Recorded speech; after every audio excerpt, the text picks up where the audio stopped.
18. Castle in the air. Higher and higher they climbed, in search of the castle and the two banished princesses, from one crest to the next, from jagged rock to jagged rock, up frightful, crumbling cliffs, and along desperately narrow ledges where a single misstep meant only goodbye. An ominous silence dropped like a curtain around them, and except for the scuffling of their frantic footsteps, there wasn't a sound. The world that Milo knew was a million thoughts away, and the demons were there in the distance. They're gaining, shouted the humbug, wishing he'd never looked back. But there it is, cried Milo at the same instant, for straight ahead, climbing up from atop the highest peak, was a spidery spiral stair, and at the other end stood the castle in the air. I see it, said the happy bug as they struggled up the twisting mountain trail.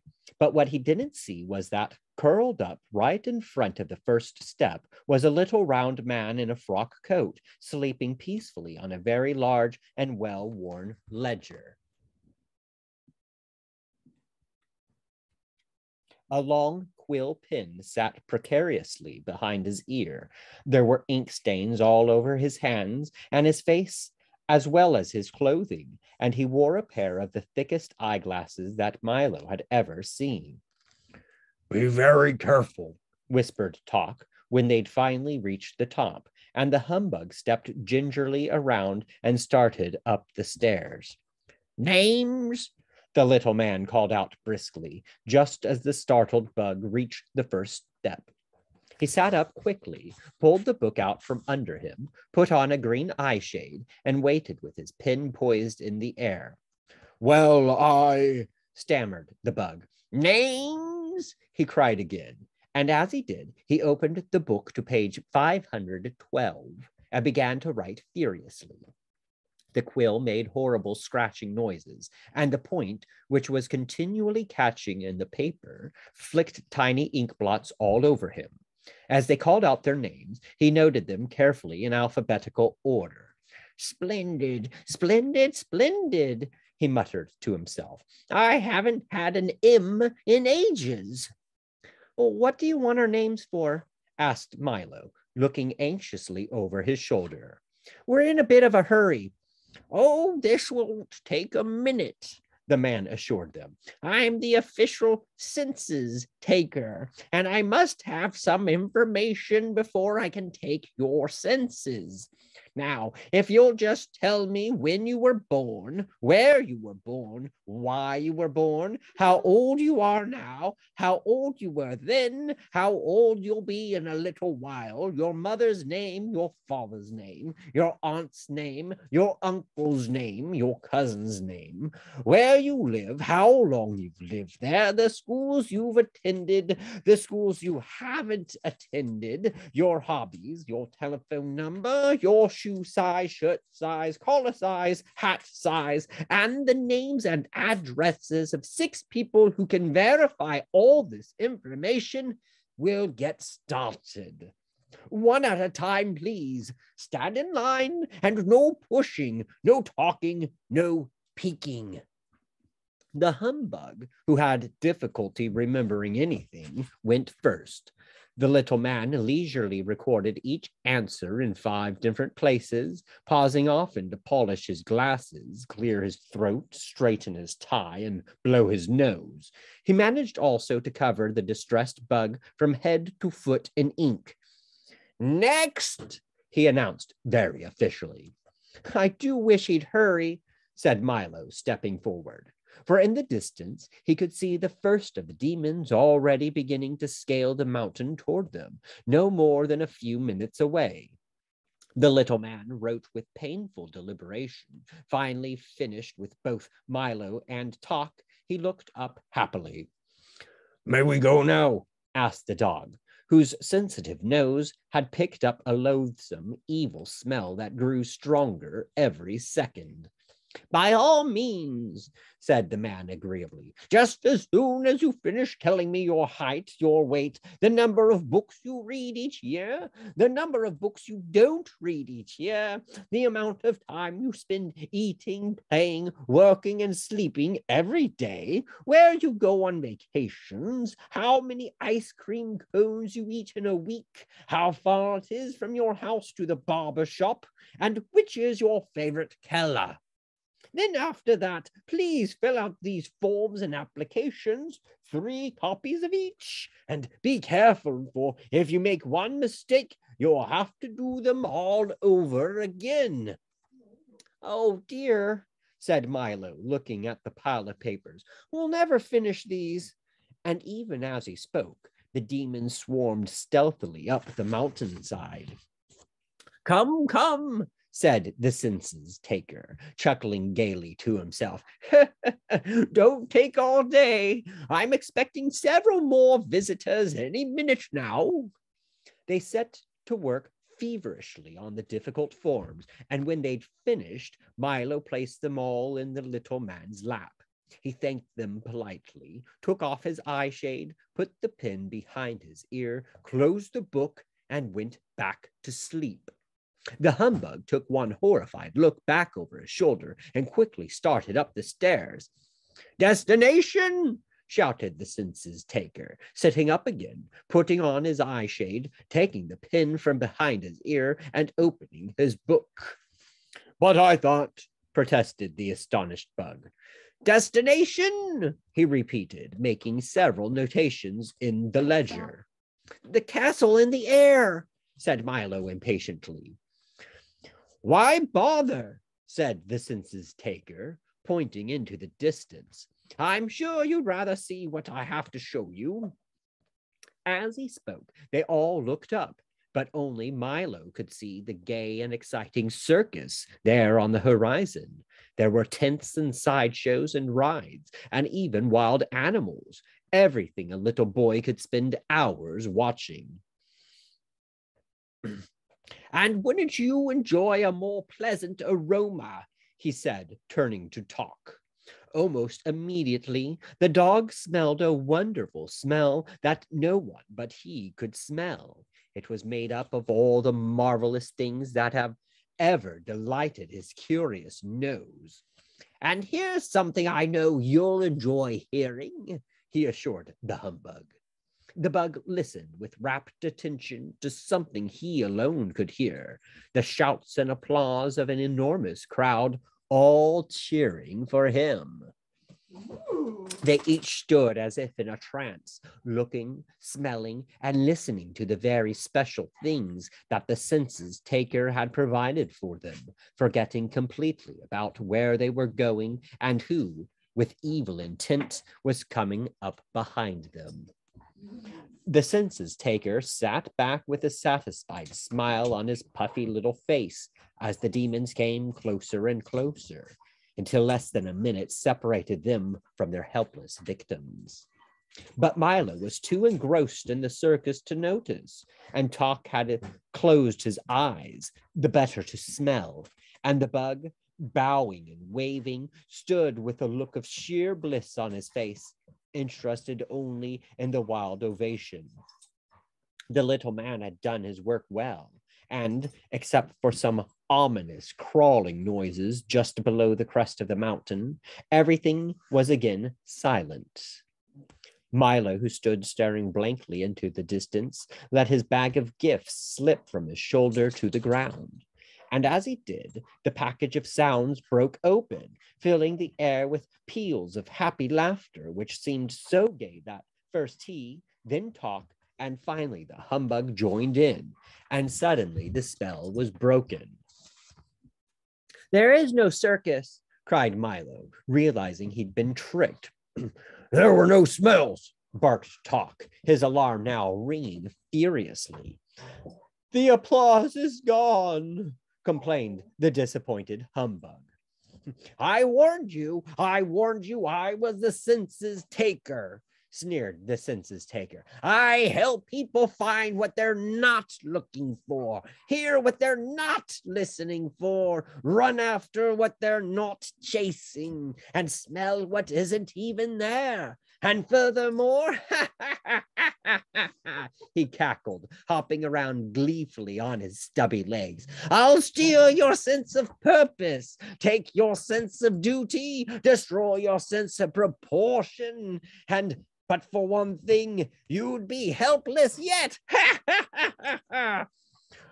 What's that? Asked Milo fearfully. As long as you have the sound of laughter, he groaned unhappily. I cannot take your sense of humor, and with it, you've nothing to fear from me. But what about them? Cried the terrified bug. For at that very instant, the other demons had reached the top at last and were leaping forward to seize them. They ran for the stairs, bowling over the disconsolate census taker, ledger, ink, bottle, eyeshade, and all, as they went. The humbug dashed up first, then Talk, and lastly Milo, almost too late, as a scaly arm brushed his shoe. The dangerous stairs danced dizzily in the wind, and the clumsy demons refused to follow. But they howled with rage and fury, swore bloody vengeance, and watched with many pairs of burning eyes as the three small shapes vanished slowly into the clouds. Don't look down, advised Milo, as the bug tottered upward on unsteady legs. Like a giant corkscrew, the stairway twisted through the darkness, steep and narrow, and with no rail to guide them.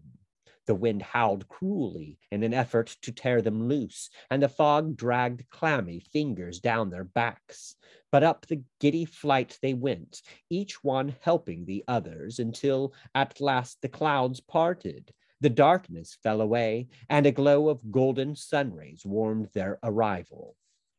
The castle gate swung open smoothly. They entered the great hall on a rug as soft as a snowdrift, and they stood shyly waiting. Come right in, please. We've been expecting you, sang out two sweet voices in unison.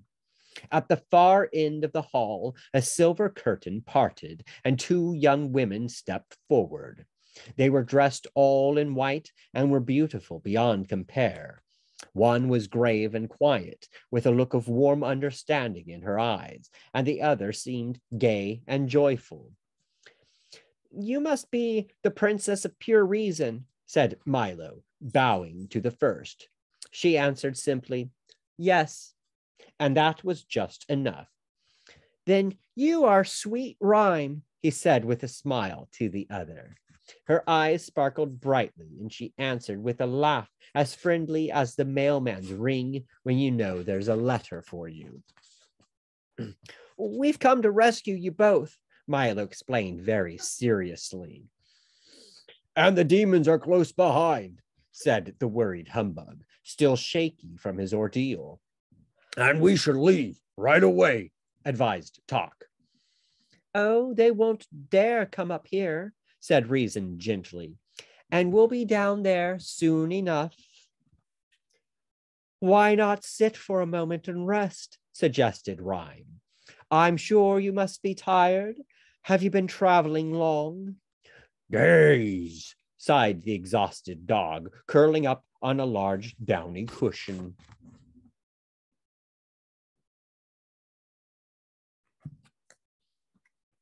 Weeks, corrected the bug, flopping into a deep, comfortable armchair, for it did seem that way to him.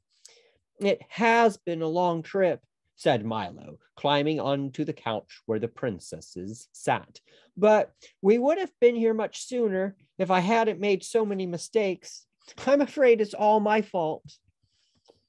You must never feel badly about making mistakes, explained Reason quietly, as long as you take the trouble to learn from them.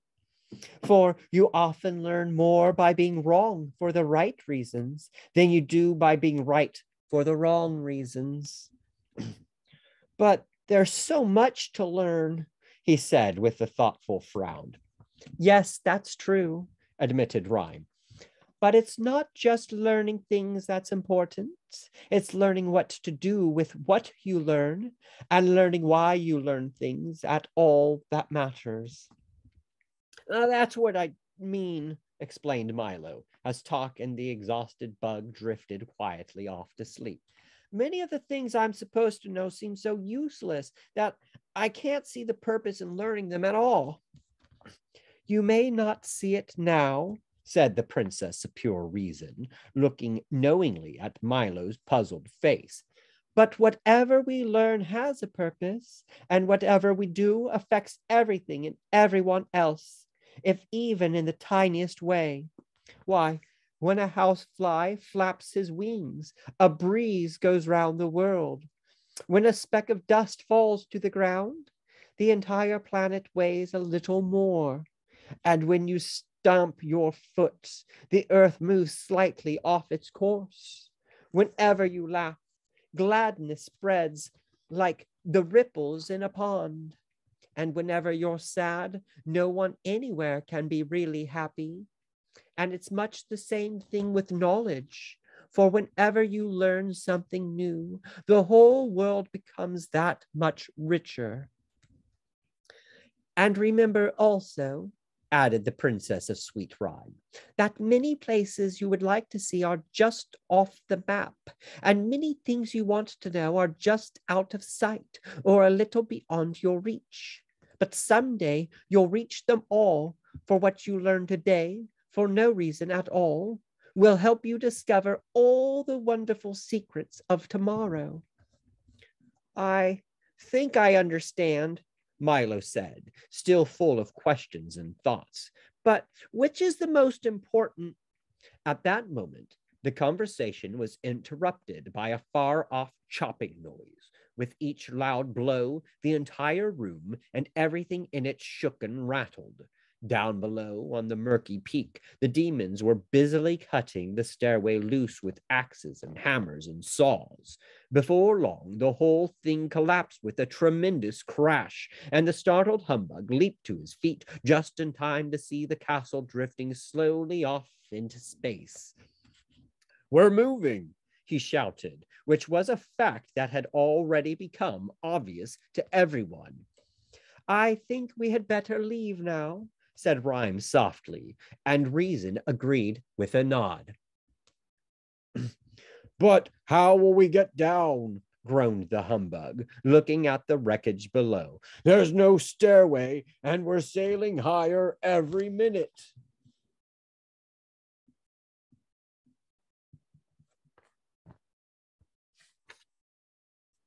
"Well, time flies, doesn't it?" asked Milo. "On many occasions," barked Talk, jumping eagerly to his feet. "I'll take everyone down." "Can you carry us all?" inquired the bug. "For a short distance," said the dog thoughtfully. "The princess can ride on my back. Milo can catch hold of my tail, and you can hang on to his ankles." "But what of the castle in the air?" the bug objected, not very pleased with the arrangement. "Let it drift away," said Rhyme. "A good riddance," added Reason, "for no matter how beautiful it seems, it's still nothing but a prison." Talk then backed up 3 steps and with a running start bounded through the window with all his passengers and began the long glide down. The princesses sat tall and unafraid. Milo held on as tight as he could, and the bug swung crazily, like the tail on a kite. Down through the darkness they plunged to the mountains and the monsters below.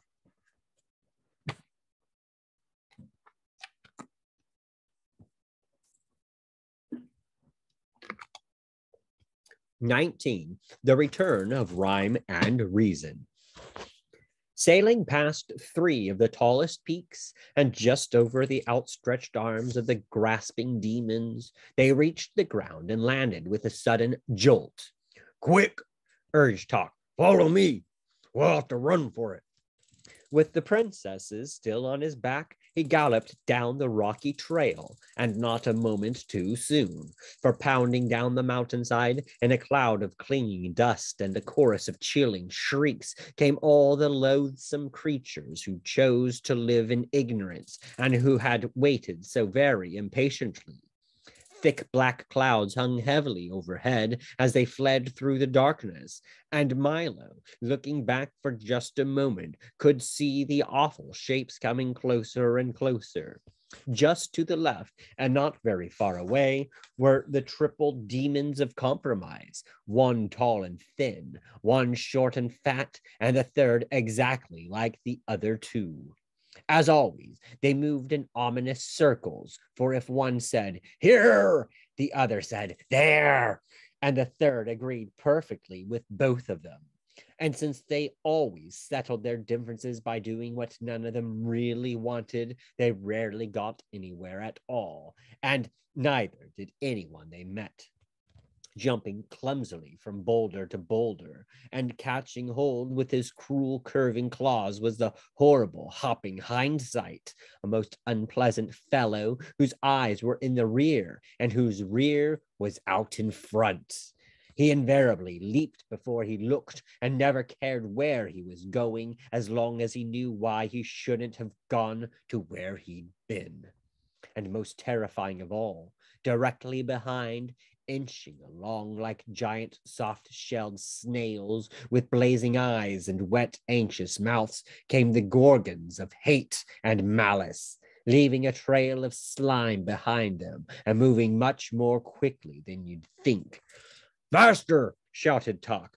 "They're closing in." Down from the heights they raced, the humbug with one hand on his hat and the other flailing desperately in the air, Milo running as he had never run before, and the demons just a little bit faster than that. From off on the right, his heavy bulbous body lurching dangerously on the spindly legs which barely supported him, came the overbearing know-it-all, talking continuously. A dismal demon who was mostly mouth. He was ready at a moment's notice to offer misinformation on any subject. And while he often tumbled heavily, it was never he who was hurt, but rather the unfortunate person on whom he fell. Next to him, but just a little behind, came the gross exaggeration, whose grotesque features and thoroughly unpleasant manners were hideous to see, and whose rows of wicked teeth were made only to mangle the truth. They hunted together, and were bad luck to anyone they caught. Riding along on the back of anyone who'd carry him was the threadbare excuse, a small, pathetic figure whose clothes were worn and tattered, and who mumbled the same things again and again in a low but piercing voice. "Well, I've been sick, but the page was torn out. I missed the bus, but no one else did it.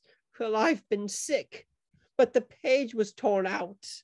I missed the bus, but no one else did it." He looked quite harmless and friendly, but once he grabbed on, he almost never let go. Closer and closer they came, bumping and jolting each other, clawing and snorting in their eager fury. Talk staggered along bravely with rhyme and reason. Milo's lungs now felt ready to burst, and he stumbled down the trail, and the humbug was slowly falling behind.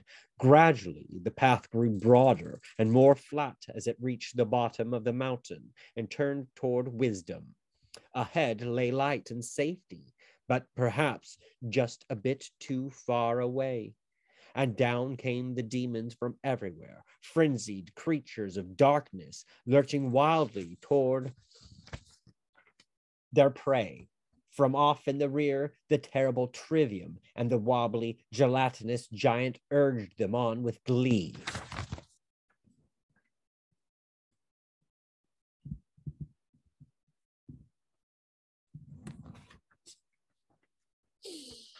And pounding forward with a rush came the ugly dilemma.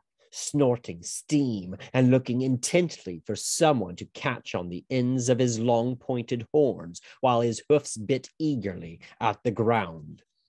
The exhausted humbug swayed and tottered on his rubbery legs, a look of longing on his anguished face.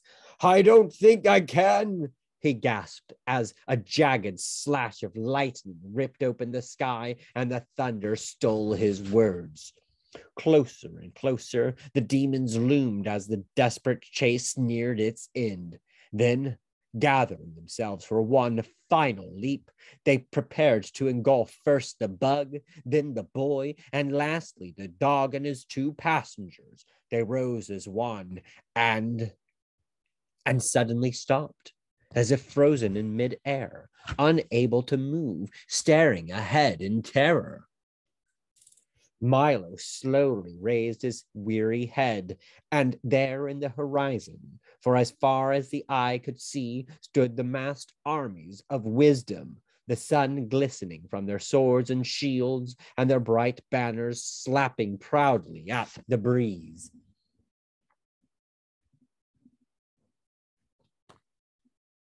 For a moment, everything was silent. Then 1,000 trumpets sounded, then 1,000 more, and like an ocean wave, the long line of horsemen advanced, slowly at first, then faster and faster, until with a gallop and a shout, which was music to Milo's ears, they swept forward toward the horrified demons. There in the lead was King Azaz, his dazzling armor embossed with every letter in the alphabet, and with him the mathematician, brandishing a freshly sharpened staff. From his tiny wagon, Dr. Discord hurled explosion after explosion to the delight of the soundkeeper, while the busy din collected them almost at once. And in honor of the occasion, Chroma the Great led his orchestra in a stirring display of patriotic colors. Everyone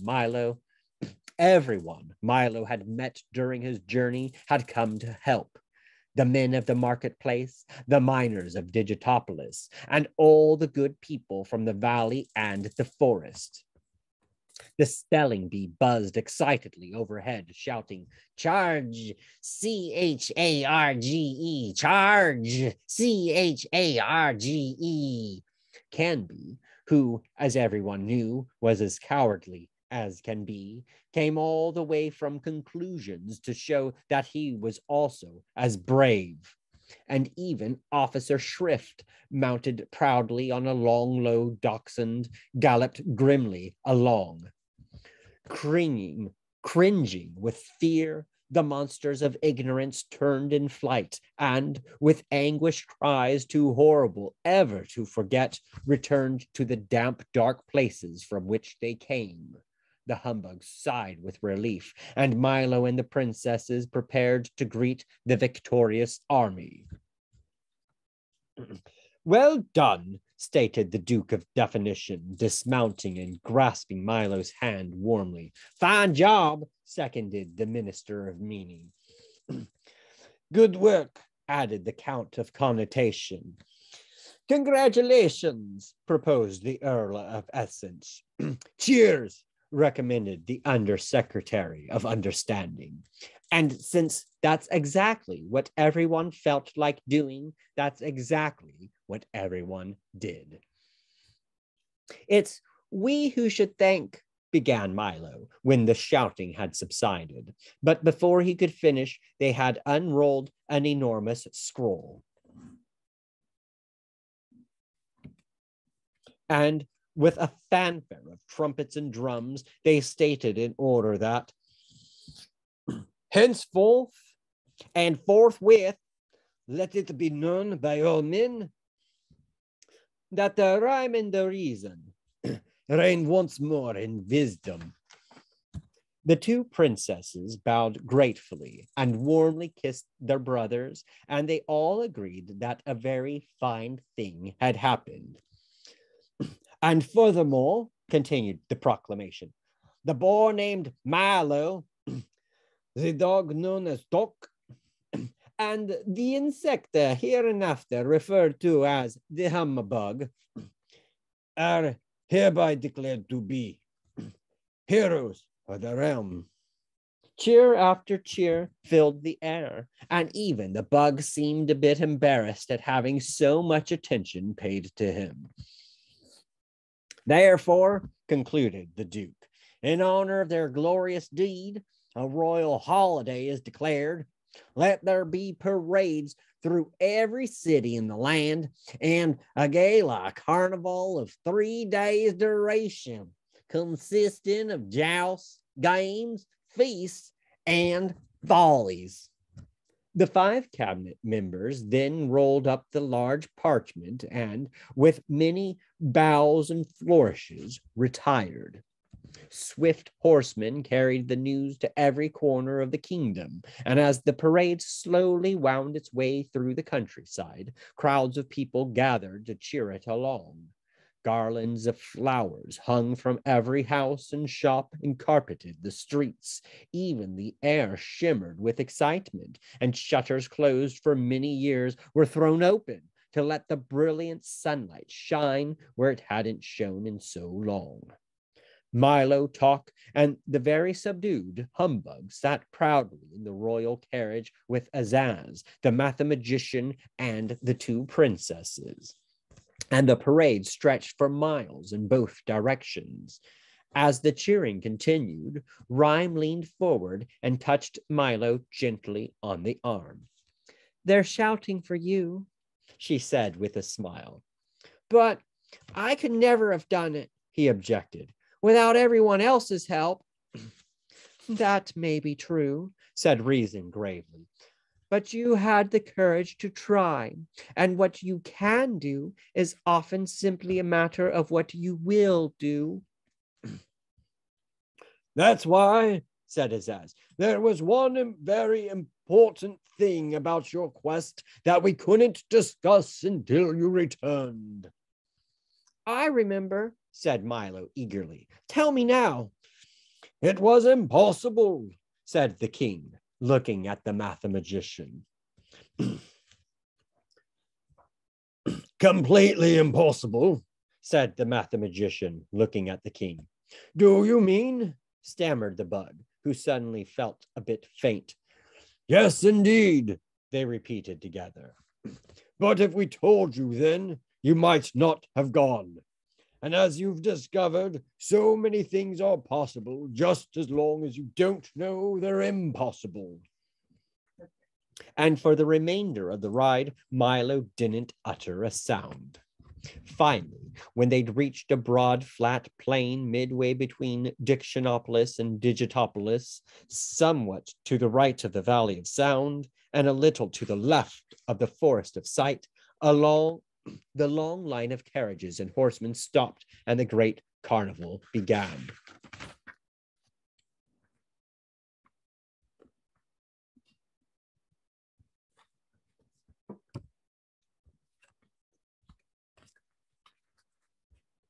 Gaily striped tents and pavilions sprang up everywhere as the workmen scurried about like ants. Within minutes, there were race courses and grandstands, sideshows and refreshment booths, gaming fields, Ferris wheels, banners, bunting and bedlam, almost without pause. The mathematician provided a continuous display of brilliant fireworks made up of exploding numbers which multiplied and divided with breathtaking results. The colors, of course, being supplied by Chroma, and the noise by a deliriously happy Dr. Discord. Thanks to the sound keeper, there was music and laughter, and for very brief moments, even a little silence. Alec Bings set up an enormous telescope and invited everyone to see the other side of the moon. And the humbug wandered through the crowd accepting congratulations and recounting in great detail his brave exploits, most of which gained immeasurably in the telling. And each evening, Just at sunset, a royal banquet was held. There was everything imaginable to eat. King Azaz had ordered a special supply of delicious words in all flavors, and, for those who liked exotic foods, in all languages too. The mathematician had provided innumerable platters of division dumplings, which Milo was very careful to avoid, for no matter how many you ate, when you finished, there was more on your plate than when you began. And of course, following the meal came songs, epic poems, and speeches in praise of the princesses and the three gallant adventurers who had rescued them.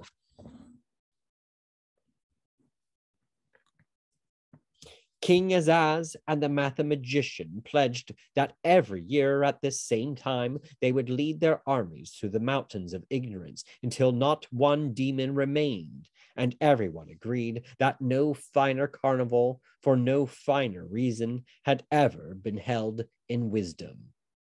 But even things as fine as all that must end sometime, and late on the afternoon of the third day, the tents were struck, the pavilions were folded, and everything was packed ready to leave.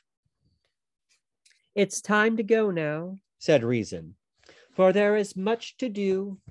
And as she spoke, Milo suddenly remembered his home. He wanted very much to go back, yet somehow he could not bear the thought of leaving. "And so you must say goodbye," said Rhyme, patting him gently on the cheek. "To everyone?" said Milo unhappily. He looked around slowly at all the friends he'd made.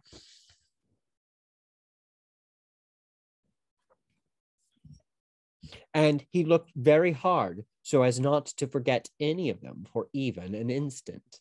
But mostly he looked at Talk and the Humbug, with whom he had shared so much, the perils, the dangers, the fears, and best of all, the victory. Never had anyone had two more steadfast companions. "Can't you both come with me?" he asked, knowing the answer as he said it. "I'm afraid not, old man," replied the bug. "I'd like to, but I've arranged a lecture tour, which will keep me occupied for years. And they do need a watchdog here," barked Talk sadly. Milo embraced the bug, who, in his most typical fashion, was heard to mumble gruffly, "Bah!" but whose damp eyes told quite a different story. Then the boy threw his arms around Talk's neck and for just a moment held on very tightly. "Thank you for everything you've taught me," said Milo to everybody as a tear rolled down his cheek. "And thank you for what you've taught us," said the king. And as he clapped his hands, the little car was brought forward, polished like new. Milo got in and, with one last look, started down the road, with everyone waving him on. "Goodbye," he shouted. "Goodbye, I'll be back." "Goodbye," shouted Azaz. "Always remember the importance of words." "And numbers," added the mathematician forcefully. "Surely you don't think numbers are as important as words?" he heard Azaz shout from the distance. "Is that so?" replied the mathematician a little more faintly. "Why, if—" "Oh dear," thought Milo. "I do hope they don't start it all again." And in a moment, they had faded from sight as the road dipped, turned, and headed for home. 20. Goodbye and hello. As the pleasant countryside flashed by and the wind whistled a tune on the windshield, it suddenly occurred to Milo that he must have been gone for several weeks. "I do hope that no one's been worried," he thought, urging the car on faster. "I've never been away this long before." The late afternoon sun had turned now from a vivid yellow to a warm, lazy orange, and it seemed almost as tired as he was. The road raced ahead in a series of gentle curves that began to look familiar, and off in the distance, the solitary Tollbooth appeared, a welcome sight indeed. In a few minutes, he reached the end of his journey, deposited his coin, and drove through. And almost before realizing it, he was sitting in the middle of his own room again. "It's only 6 o'clock," he observed with a yawn. And then in a moment, he made an even more interesting discovery. "And it's still today. I've been gone for only an hour," he cried in amazement, for he'd certainly never realized how much he could do in so short a time. Milo was much too tired to talk and almost too tired for dinner, so without a murmur, he went off to bed as soon as he could. He pulled the covers around him, took a last look at his room, which somehow seemed very different than he'd remembered, and then drifted into a deep and welcome sleep. School went very quickly the next day, but not quickly enough, for Milo's head was full of plans, and his eyes could see nothing but the Tollbooth and what lay beyond. He waited impatiently for the end of class, and when the time finally came, his feet raced his thoughts all the way back to the house. Another trip. I'll leave right away. They'll all be so glad to see me and all." He stopped abruptly at the door of his room, for where the Tollbooth had been just the night before, there was now nothing at all. He searched frantically throughout the apartment, but it had vanished just as mysteriously as it had come, and in its place was another bright blue envelope, which was addressed simply, "For Milo, who now knows the way." He opened it quickly and read, "Dear Milo, you have now completed your trip, courtesy of the Phantom Tollbooth. We trust that everything has been satisfactory and hope you understand why we had to come and collect it. You see, there are so many other boys and girls waiting to use it too. It's true that there are many lands you've still to visit, some of which are not even on the map, and wonderful things to see that no one has yet imagined. But we're quite sure that if you really want to, you'll find a way to reach them all by yourself. Yours truly." The signature was blurred and couldn't be read. Milo walked sadly to the window and squeezed himself into one corner of the large armchair. He felt very lonely and desolate as his thoughts turned far away, to the foolish, lovable bug, to the comforting assurance of talk, standing next to him, to the erratic, excitable Din, to little Alec, who he hoped would someday reach the ground, to Rhyme and Reason, without whom wisdom withered, and to the many, many others he would remember always. And yet, even as he thought of all these things, he noticed somehow that the sky was a lovely shade of blue, and that one cloud had the shape of a sailing ship. The tips of the trees held pale young buds, and the leaves were a rich, deep green. Outside the window, there was so much to see and hear and touch, walks to take, hills to climb, caterpillars to watch as they strolled through the garden. There were voices to hear and conversations to listen to and wonder, and the special smell of each day. And in the very room in which he sat, there were books that could take you anywhere, and things to invent and make, and build and break, and all the puzzle and excitement of everything he didn't know, music to play, songs to sing, and worlds to imagine, and then someday make real.